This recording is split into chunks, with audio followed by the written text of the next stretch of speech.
नमस्कार दोस्तों। तो लास्ट वीडियो में हमने देखा था कि मन क्या है और किस तरह से सूक्ष्म पदार्थ है, किस तरह से भौतिक मटेरियल्स है जो हमको उसको मैटर कहते, और किस तरह से मैटर्स के अंदर ये मन है जो सूक्ष्म पदार्थ है। ओके, और जिस तरह से कंप्यूटर में एक हार्डवेयर होता है, राइट। तो हार्डवेयर में क्या क्या होता है? हार्डवेयर में होता है हार्ड डिस्क होता है, सीपीयू होता है, मेमोरीज होती है, बायस होता है और एसएसडी होती है। और लेकिन ये अकेले नहीं चलेंगे, तो उनको चलाने के लिए एक चीज चाहिए, वो कंप्यूटर में इंस्टॉल्ड होती है ऑपरेटिंग सिस्टम, उसको ओएस बोलते हैं। जो विंडोज है, अलग अलग विंडोज है, विंडोज 7, विंडोज 10, अभी विंडोज 11। लेकिन ये हमें फिजिकली दिखती नहीं है, लेकिन यही ऑपरेटिंग सिस्टम हमारे कंप्यूटर हार्डवेयर को चलाती है और इसी से कंप्यूटर हार्डवेयर चलता है। उसी तरह से मन इनविजिबल है, वो पदार्थ है लेकिन बहुत ही सटल है, वो दिखता नहीं है, लेकिन इसी पदार्थ को, जो पंच तत्वों को वो चलाता है, उसी से ये हमारा जो शरीर है वो चलता है। ये जो मन है ये आत्मा का एक इंस्ट्रूमेंट है। जस्ट लाइक हम लोग एक मोबाइल यूज करते हैं, तो मोबाइल का एक इंस्ट्रूमेंट है जो नेटवर्क के साथ कनेक्टेड है, और हम लोग दूसरे उससे बात करते हैं तो नेटवर्क के साथ दो मोबाइल डिवाइस से कनेक्टेड है। तो सिमिलरली ये जो मन है वो आत्मा का इंस्ट्रूमेंट है, और उसी से आत्मा ये भौतिक जगत में व्यापार करता है, यानी इंटरवेंशंस करता है, यानी उसका जो कारोबार है वो चलते रहता है विद द हेल्प ऑफ मन। तो मन है उसके लिए एक इंस्ट्रूमेंट है। सो मन को वैदिक शास्त्र में अंतःकरण चतुष्टय कहा जाता है। अंतःकरण, अंत यानी इंटरनल, चतुष्टय मतलब 4 एलिमेंट, ये उपकरण है। अंतःकरण चतुष्टय, उपकरण, अंतःकरण उपकरण, चतुष्टय मतलब 4, चतुर, चतुर मतलब 4। तो ये जो मन है, जो अंतःकरण है, वो 4 पदार्थों से बना है। तो फर्स्ट पार्ट होता है इसके अंदर मन, चित्त, बुद्धि और अहंकार। सो पहला होता है कि मन। ये मन क्या है? तो मन को 5 इनपुट सेंसेस है और 5 आउटपुट सेंसेस है। इनपुट सेंसेस से वो इंफॉर्मेशन को ग्रहण करता है और उसको अकॉर्डिंगली आउटपुट में वो प्रोवाइड्स करता है। सो इनपुट सेंसेस कौन सी है? तो इनपुट सेंसेस है आंखें, फिर हमारा स्किन, फिर हमारे कान, जीभ, फिर हमारा नोस्ट्रल। तो ये इनपुट्स है, यहां से हम इनपुट नॉलेज को लेते हैं, और हमारे जो आउटपुट है, जैसे हाथ है, पांव है, या हम लोग जो वाणी है, गुदा है, जननेंद्रिय, जहां से आउटपुट प्रोवाइड्स करते हैं। तो यहाँ पे जो मन फैक्टर्स है उसका काम क्या है? जो फेवरेबल चीजेस है, जो उसको अच्छा लगता है, उसकी इच्छा डिजायर करना, ठीक है, और फिर उसको एग्जीक्यूट करने के लिए नॉलेज, ज्ञान लेना, और फिर अकॉर्डिंगली एक्शन लेना, यानी इच्छा, ज्ञान और क्रिया। इच्छा शक्ति, ज्ञान शक्ति और क्रिया शक्ति, ये मन के फैक्टर्स है। सो इनपुट लेगा, उसको प्रोसेस करेगा और अकॉर्डिंगली क्रिया करेगा, आउटपुट देगा। ये मन के कार्य है, ठीक है। तो ये फर्स्ट पार्ट हुआ मन का। दूसरा जो पार्ट है वो चित्त। चित्त यानी जैसे हमारे कंप्यूटर में हार्ड डिस्क होती है, तो हार्ड डिस्क में क्या होता है? डेटा सेव होता है। उसी तरह से चित्त हमारे मन का एक हार्ड डिस्क है। तो हार्ड डिस्क में क्या होता है कि सारे इंफॉर्मेशन जो लास्ट बर्थ, दिस बर्थ, ये जो अनुभव जो हमें मिले होते हैं, वो उसके इंफॉर्मेशन सब स्टोर होती है। वो अनुभव और विचारों की पोटली है, ठीक है। तो उसके अंदर इंफॉर्मेशन सब पड़ी हुई है, और जब भी मन को वो इंफॉर्मेशन चाहिए तो उसको रिकलेक्ट करके वो मन को देना, ये चित्त का काम है। सो मन के अंदर संस्कार पड़े हुए हैं, अनुभव है और एक्सपीरियंसेस है जो उसको डेली लाइफ में या पास्ट लाइफ में मिले, और उससे उसका एक ऑपरेटिंग सिस्टम बन जाता है। तो ये चित्त का ये काम है, जिसे हम लोग हार्ड डिस्क भी बोल सकते हैं, जो चित्त है। मन का जो तीसरा फैक्टर्स है, जो तीसरा डिपार्टमेंट है, वो बुद्धि यानी इंटेलिजेंस। अभी इंटेलिजेंट का यहाँ पे काम क्या है? तो इंटेलिजेंट यहाँ पे काम है कि जो भी इंफॉर्मेशन मन के द्वारा इंटेलिजेंस को मिलती है, उसको डिस्क्रिमिनेट करता है, उसको तर्क वितर्क करता है, उसको देखता है कि वो फेवरेबल है, अनफेवरेबल है, लास्ट एक्सपीरियंस क्या था, वो उसको डिस्क्रिमिनेट करता है, और डिस्क्रिमिनेट करके उसका जो रिजल्ट है वापस मन के पास देता है। जस्ट लाइक हम लोग कोई एडवाइजर को जाके पूछते हैं कि ये सही है क्या गलत है, तो सिमिलरली मन वो इंफॉर्मेशन वो बुद्धि को पास दे देगा, और बुद्धि उसको डिस्क्रिमिनेट करेगा कि इट्स राइट और रॉन्ग, और अकॉर्डिंगली वो मन को प्रोवाइड करेगा, डू इट और डोंट डू। ये काम है बुद्धि का, डिस्क्रिमिनेट करना, नॉलेज को डिस्क्रिमिनेट करना, ये बुद्धि का काम है। जो मन का जो फोर्थ फैक्टर है, जो फोर्थ फैकल्टी है, वो है अहंकार। अहंकार यानी आइडेंटिटी, सेल्फ की आइडेंटिटी, खुद की आइडेंटिटी, यानी मैं, ये जो पूरा समूह है वो सिर्फ मैं हूं, और ये जो बाहर है वो अलग है, इसको अहंकार बोलते हैं। तो ये मन के 4 फैकल्टीज है, जो मन, बुद्धि, चित्त और अहंकार, और इससे ही अंतःकरण चतुष्टय बोलते हैं, जो ये हमारे भौतिक शरीर को ड्राइव्स करते हैं। जो मन के अंदर जो विषय है वो सिर्फ 5 विषय, जो भौतिक एक्शन हम लोग करते हैं या भी जो सोचते हैं या जो भी अनुभव एक्सपीरियंस करते हैं, वो सिर्फ 5 चीजों पे चलता है, रूप, रस, गंध, स्पर्श और शब्द, बस दैट्स ऑल। तो यही पूरा जो खेल है इसी 5 चीजों, मतलब मन के अंदर ये उसकी विषय है और ये विषय के ऊपर ये पूरा जो सिस्टम्स है वो चलते रहता है, ये 5 चीजों के ऊपर ही चलते रहता है। अभी हम लोग देखते हैं मन के कार्य, मतलब मन एक्चुअली क्या करता है। तो मन का पहले जो कार्य है कि इच्छा करना, जैसे कुछ भी चीज देखा तो इच्छा करना, इच्छा करके उसको एग्जीक्यूट करना है, उसको या तो हाँ या तो ना, या तो गुड है ना, तो या तो फेवरेबल है तो नॉन फेवरेबल है। तो उसके लिए वो प्रीवियस एक्सपीरियंस चित्त के पास भेजेगा, चित्त देखेगा कि उसका लास्ट एक्सपीरियंस क्या है, और अगर फेवरेबल है, अच्छा है, तो वो एक्यूरेट बुद्धि को इन्फॉर्म करेगा, बुद्धि उसको डिस्क्रिमिनेट करेगा कि वो चीज को हम लोग किस तरह से पा सकते हैं, किस तरह से उसको ले सकते हैं, और फिर बुद्धि अकॉर्डिंगली मन को वापस ये रिटर्न इंफॉर्मेशन देगा, और फिर मन उसको एग्जीक्यूट करेगा एक्सटर्नल डिवाइसेस, जो हमारे कर्मेंद्रिय को ड्राइव करेगा। जस्ट लाइक मान लो किसी को गुलाब जामुन अच्छा लगता है, तो वो रास्ते में चल रहा है, तो उसने गुलाब जामुन देखा। अभी गुलाब जामुन देखा तो आंखों ने उसको देखा, आंखों ने इनपुट्स आया तो मन ने उसको देखा, मन ने भेजा चित्त के पास, चित्त ने देखा कि लास्ट टाइम जब मैं गुलाब जामुन खाया था तो बहुत ही स्वीट था, बहुत ही आनंद आया था, तो उसको अभी इच्छा हो गई कि उसको चाहिए। अभी वो चाहिए तो किस तरह से पाएगा, तो भेजा जाएगा बुद्धि के पास, बुद्धि उसको डिस्क्रिमिनेट करेगा, हाँ उसको किस तरह से, हमारे जेब में कितना पैसा है, किस तरह से पाना है, क्या करना है, और अकॉर्डिंगली वो वापस मन को देगा, और मन जो आउटपुट हमारे हाथ पांव है और जो हमारी जीवा है उसको इंस्ट्रक्शन देगा कि जाओ उसको एग्जीक्यूट करो, और इस तरह से ये प्रोसेस चलता है। लेकिन ये सारा प्रोसेस एकदम पीको सेकंड, यानी सुपर कंप्यूटर से भी फास्ट, यानी हम लोग जितना मैं बोला तो बहुत ही फास्ट, यानी हमारे दुनिया भर के सारे कंप्यूटर भी अगर लगा दिए तो ये चीज को किस टाइम में एग्जीक्यूट होता है, तो बहुत ही फास्ट में ये चारों प्रोसेस कंप्लीट हो जाते हैं। यानी मन देखो हमारा कितना पावरफुल है, यानी सुपर कंप्यूटर से भी ज्यादा पावरफुल है। जब भी हम जन्मते हैं तो मन हमारा ब्लैंक नहीं, जैसे ब्लैंक स्लेट नहीं होता है। जैसे एक बच्चा जन्मता है तो हम सोचते हैं कि चलो जन्म है, अभी इसके ऊपर हम लोग ये ब्लैंक है, हम लोग कुछ नया संस्कार डालते, होता भी है, लेकिन वो ब्लैंक नहीं होता है, उसके अंदर ऑलरेडी लास्ट जो थॉट्स है, जो थॉट पैटर्न्स है, वो कैरी फॉरवर्ड हो जाता है।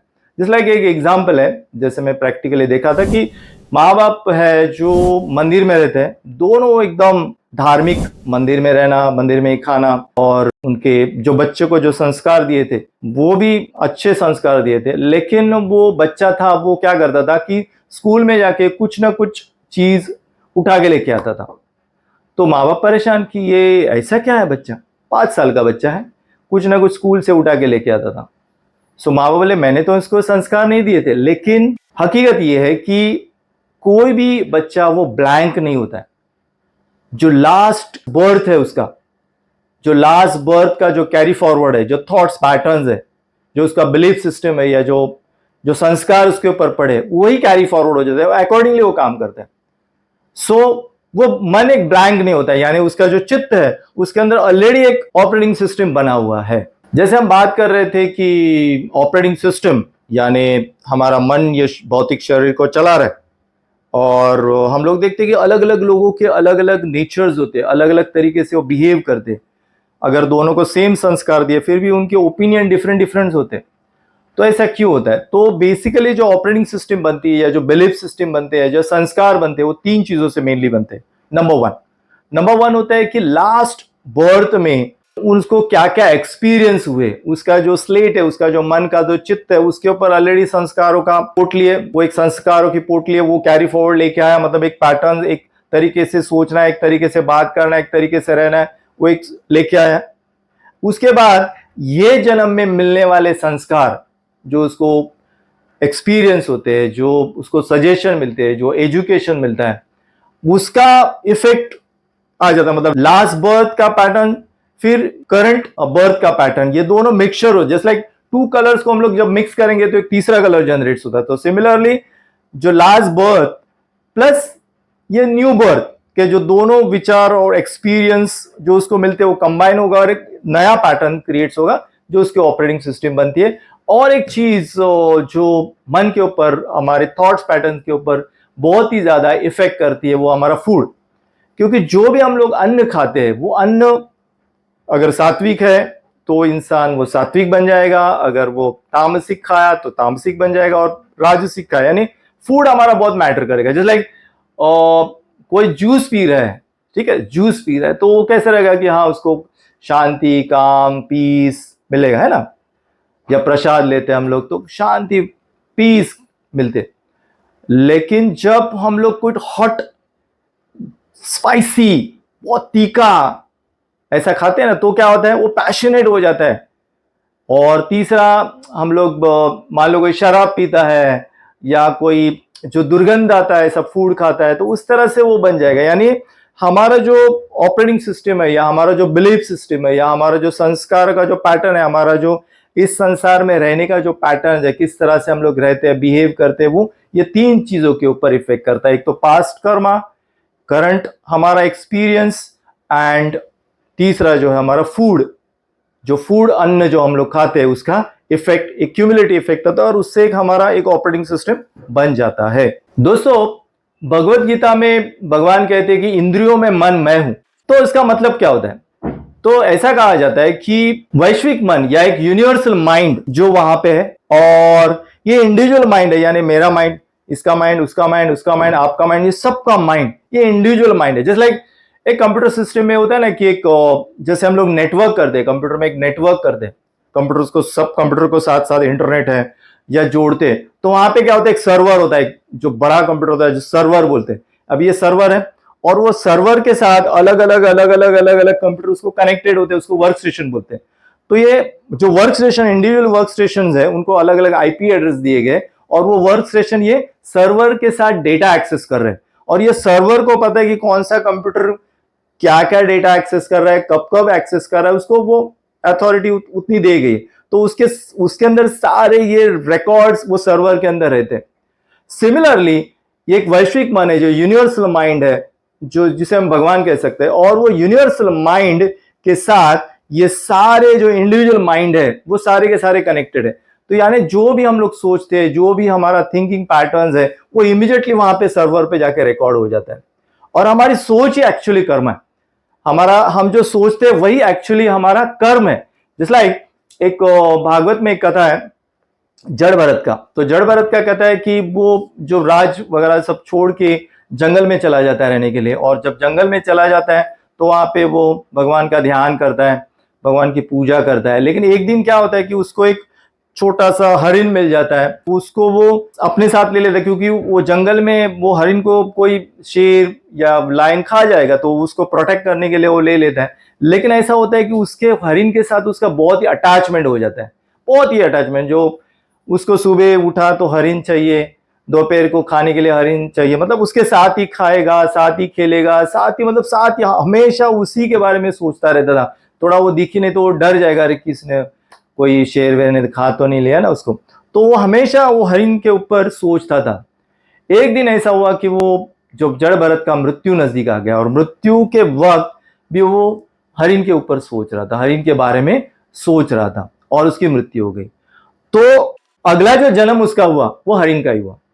तो ये स्टोरी का तात्पर्य ये है कि जो हम लोग सोचते हैं वही हमारा अगला जन्म में मैनिफेस्ट या अगले जन्म में हो जाते। तो हमारा थॉट्स है वही एक्चुअल कर्मा है, जो विचार करते हैं वही एक्चुअल कर्मा है, और वही कर्मा हमारे वाणी में आते हैं, वही कर्मा हमारे एक्शन में आते हैं, और उसका रिजल्ट हमें वापस मिल जाता है। दोस्तों, और एक मन के ऊपर एक बात है कि हमारा मन इंडिविजुअल नहीं है। इंडिविजुअल यानी फ्री नहीं है। ऐसा नहीं कि वो फ्री है कुछ भी करेगा, ऐसा नहीं। उसके ऊपर इन्फ्लुएंस है। तो इन्फ्लुएंस है माया का, वो माया उसके ऊपर इन्फ्लुएंस करती, माया उसके ऊपर इन्फ्लुएंस करती है। जैसे लाइक हम लोग जैसे बहुत गर्मी है तो बाहर गए तो हमारा बॉडी गर्म हो जाएगा, या हम लोग सर्दी में गए तो बॉडी ठंडा हो जाएगा, या फिर हम लोग बरसात में गए तो हम भीग जाएंगे।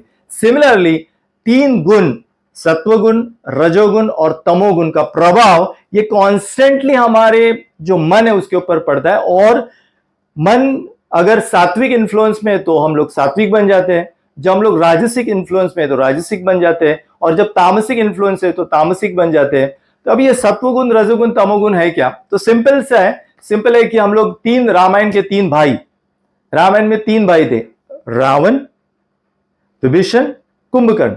अब यहाँ पे विभीषण था, वो बहुत ही सात्विक व्यक्ति था, जहां पे उसको पता था कि भगवान राम है और उनको शरण जाना ही हमारे लिए जरूरी है, शरण अगर नहीं गए तो हम लोग खत्म हो जाएंगे। और वो भगवान का भक्त था, उसके जितने भी कार्य थे वो शांत, संयम और भक्ति, ये उसके कार्य थे। तो ये सब, जो विभीषण था वो सत्वगुण में था। लेकिन रावण जो था, उसके पास सोने की लंका थी, उसके बाद बहुत ही स्त्रियां थी, मोस्ट ब्यूटीफुल, जो मंदोदरी, जो बहुत, उसकी वाइफ थी मंदोदरी, वो बहुत ही ब्यूटीफुल वुमन थी। लेकिन फिर भी उसको कहा किसी ने कि दंडकारण्य में एक सुंदर स्त्री है ये, जो दूसरे की पत्नी है, तो उसको हरण करने के लिए रावण ने अटैक किया उसके ऊपर और सीता माता का हरण किया। तो ये रजोगुण का प्रभाव है। रजोगुण में हम लोग के पास सब है, ये है, वो है, आज ये फोन है यार, किसके पास देखा, अरे वो फोन है, चलो हम लोग उसके पीछे भागते, ये भागते। तो रजोगुण चंचलमय, वो भागते रहता है, ये चीज वो चीज, पैशनेट, उसको हम लोग इंग्लिश में बोल सकते हैं पैशनेट, वो पैशन करता है, ये चीज चाहिए, वो चीज चाहिए, ऐसा करना है, वैसा करना है, वो चंचलता, वो रजोगुण का पार्ट्स है। और तीसरा है विभीषण। विभीषण यानी जो सोता ही रहता है, सोएगा सोएगा, बहुत सोएगा सोएगा, और सो के उठेगा तो जो सामने मिला वो खा देगा, खाएगा खाएगा, वापस जाके सोएगा, वापस जाके खाएगा। तो ये तमोगुण का प्रभाव है। तमोगुण में क्या है कि आदमी आलसी है, उसको सोना है, उसको जो मिले, कचरा पट्टी कुछ भी रास्ते का मिले वो खाना है और वापस जाके सोना है, दिन दिन भर सोना है। नींद जरूरी है, लेकिन कोई कोई लोग तो 12 घंटा 15 घंटा सो जाते, सो वो तमोगुण व्यक्ति है। तो ये सत्वगुण, रजोगुण और तमोगुण का हमारे शरीर और मन के ऊपर हमेशा प्रभाव रहता है। तो यहाँ पे सत्वगुण प्रभावी है तो आदमी सात्विक हो जाता है। जैसे लाइक हम लोग कोई टेंपल में गए तो हम बहुत ही शांत, संयम हो जाता है। लेकिन हम लोग कभी ट्रेन में गए जहाँ पे बहुत भीड़ है, अभी मंदिर से निकले, मंदिर में सत्वगुण ही थे, लेकिन ट्रेन में आए, ट्रेन में देखा बहुत भीड़ है, धक्का बुक्की हो रहा है मिलने जाने के लिए, तो हम लोग गुस्सा आ जाता है, चिल्लाने लगते हैं, झगड़ा करते हैं, रजोगुण में हो जाता है। और फिर आलस आता है, चाहे जाने दो, ये नहीं करना है, वो नहीं करना है, सोते रहना है, तो वो तमोगुण है। तो ये सत्वगुण, रजोगुण, तमोगुण हमारे ऊपर इन्फ्लुएंस करते हैं, और कौन सा गुण कब नीचे ऊपर नीचे ऊपर नीचे ऊपर नीचे होते रहता है। तो जरूरी नहीं कि एक आदमी सत्वगुण है तो हमेशा ही सत्वगुण में रहेगा, या एक आदमी रजोगुण में है तो हमेशा रजोगुण में रहेगा। जो भी इन्फ्लुएंस हमारे ऊपर है उसी हिसाब से वो ऊपर नीचे होते रहता है। जैसे मैंने पहले बताया कि हमारे भौतिक शरीर में चलने के लिए आत्मा का एक इंस्ट्रूमेंट्स है, और हमारा जो मन है, जो इनविजिबल फोर्स है, हमारा जो बॉडी है वो कोशिका से बना है, यानी सेल से बना है। और वो जो माइंड है, जो मन है हमारा, वो सारे की सारे कोशिकाएं उसके साथ कनेक्टेड है।